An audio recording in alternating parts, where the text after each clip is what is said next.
সময় থমকে যায়, কিন্তু প্রতিটি নিঃশ্বাসে জমে থাকা বেদনার অনুভূতি একদিন গল্প হয়ে ফোটে।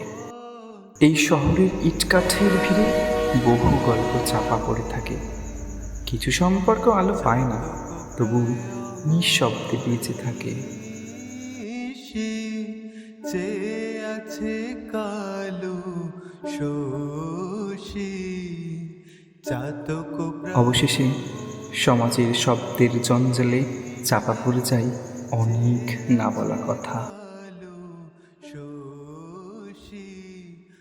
অ্যাডোলেসেন্ট ফ্যান্টাসি থেকে বেরিয়ে আয়, এসব শুনলে পাগল বলবে লোকে।